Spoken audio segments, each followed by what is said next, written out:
Everybody, Thursday, we have a new movement that we're going to work on. Haven't seen this in a little while with the split jerk. We are going to keep the weight light on this and spend 10 to 15 minutes working on the form. So if you've done your push jerk with your feet staying put underneath you, you'll dip, drive, get underneath that bar. That's that jerk.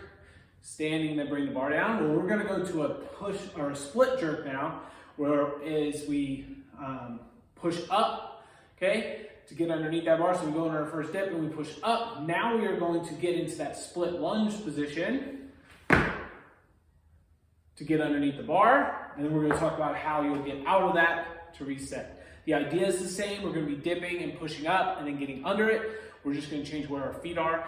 And we want to make sure that we're in a good position underneath, okay? So the first thing you'll do before you even pick up a bar, okay, is set yourself and practice jumping into that split position.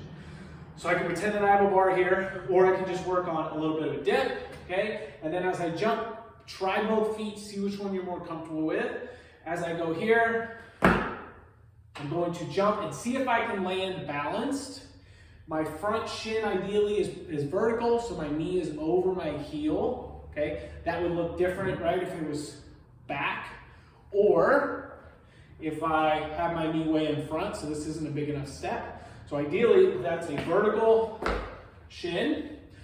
I have a bend in this knee, and I also have a bend in that back knee with the knee under the hip, and my back heel is off the ground.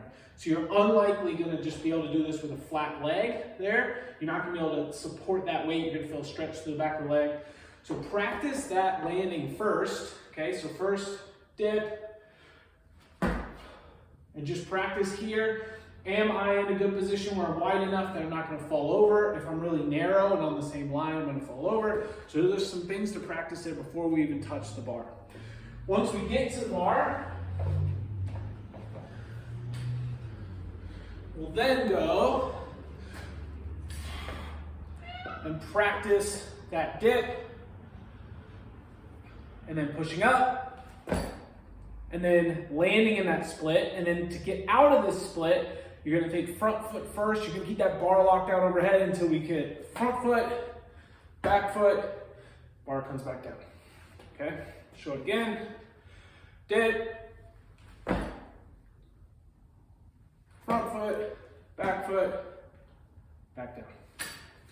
It's a good feel, and ideally you're getting into where when you split, you're exactly where you want your feet to be. That can take some practice. So that's what this today is for. So work on it. We're gonna see more of the split jerk coming up, so you'll get a lot more work at heavier weights as we progress through this cycle. For the workout, we have 4 times. 30 kipping knee raises, 30 sit-ups, 30 25-foot shuttle runs, and 50 toes to bar, okay? So the way that, or 50, sorry, 25-foot shuttle runs and 50 toes to bar. So 30, 30, 50, 50. On this, we see a lot of core, and we're gonna see a lot of hanging from the bar. So let's start with the kipping knee raise. We've hung from the bar a lot this week already.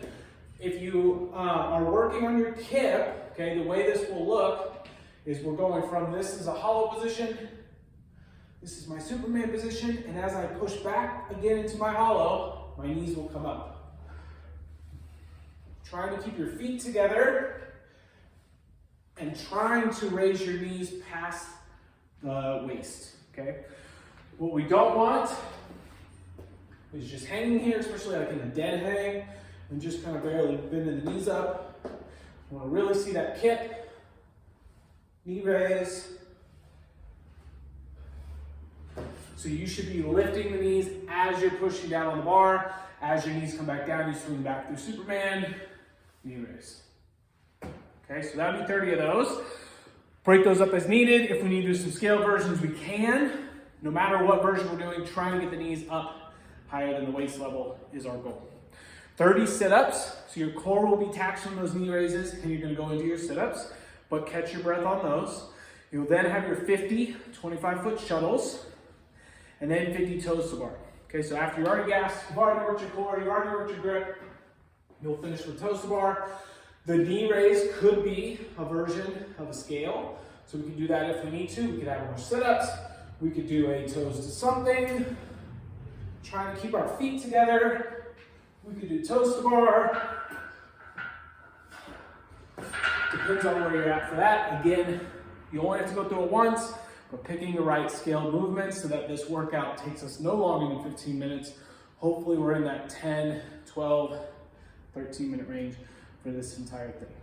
Lots of skill work today, and then a nice little core and grippy workout. Have fun on your Thursday.